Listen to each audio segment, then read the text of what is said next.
आपल्या सगळ्यांच्या सहकार्याने, आपल्या सगळ्यांच्या आशीर्वादाने हिंगणा विधानसभामध्ये आपण फक्त एकच ध्यास ठेवला, तो म्हणजे आपल्या भागाचा विकास आणि फक्त विकास.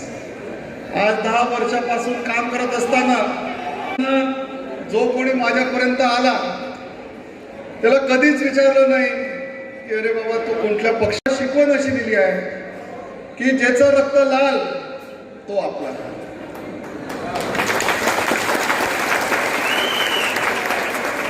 आपल्यावर टीका करतात काही लोक की आपण दलित समाजाला लक्ष देत नाही, आपण मुस्लिम समाजाला लक्ष देत नाही. पण तुम्हाला सांगू इच्छितो की या हिंगण्याच्या पावनभूमीवर रायपूर गावामध्ये डॉक्टर बाबासाहेब आंबेडकरची जी स्मृती आहे त्याचं सौंदर्यीकरणाचं काम जेवढं आपण केलं आहे तेवढं आजपर्यंत कुठल्याही पुढारीने केलं आहे, कुठल्या पण पुढाऱ्याने केलेलं नाही.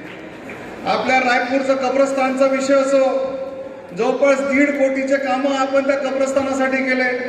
गुमगावमध्ये कब्रस्तानाचं काम केलं आणि बौद्ध विहाराची एवढे कामं केली की त्याची यादी समजा वाचून दाखवली की सकाळचं रात्री इथंच होऊन जाईल आणि तुम्हाला मला उपाशी पोटच राहायला लागेल. म्हणून कुठेतरी जी लोकांमध्ये गैरसमज आहे ती गैरसमज येणाऱ्या 20 तारखेपर्यंत आपल्या लोकांच्या मनातनं हे काढावं लागेल की आपण कुठल्याही जाती समाजाच्या विरोधात नाही. आणि आज युवकांचा मेळावा आहे. आता प्रत्येक युवकांनी समजा हे ठरवलं की हे गैरसमज आपल्याला काढायचं असेल तर तुमच्यासाठी आता फार सोपी आहे. मोठ्या प्रमाणात युवक हे सोशल मीडियावर आहे, सगळ्यांच्याकडे स्मार्टफोन आहे. तुम्ही सगळ्यांनी ठरवलं तर फक्त एकच दिवसाचं काम आहे. म्हणून मी आपल्याला विनंती करतो, फक्त विकास केला आहे तो विकास लोकांपर्यंत पोहोचवण्याचं आपण ठरवलं तर निश्चितच खात्री आहे की येणाऱ्या 23 तारखेला आपण हिंगण्यात रेकॉर्ड ब्रेक मार्जिन पण त्याच्यासाठी आपलं सहकार्य अत्यंत गरजेचं आहे. आज आपल्या सरकारने भरपूर चांगल्या योजना काढलेल्या आहे. ती लाडकी बहीण योजना असो, महिलांसाठी 3 सिलेंडर समजा कनेक्शन असेल तर 3 सिलेंडर त्यांच्या खात्यामध्ये डायरेक्ट 3 सिलेंडरचे पैसे त्यांच्या खात्यात जमा होणार आहे. आज महिलांना एसटी बसमध्ये 50% सूट आहे. आज सगळ्यात चांगली योजना आपल्या महाराष्ट्र शासनाने केली असेल तर ती म्हणजे आता कुठल्याही जातीची समाजाची गोरगरिबाची मुलगी राहिली तिचं उच्च शिक्षणाचा खर्च हे महाराष्ट्र राज्य उचलून आलं.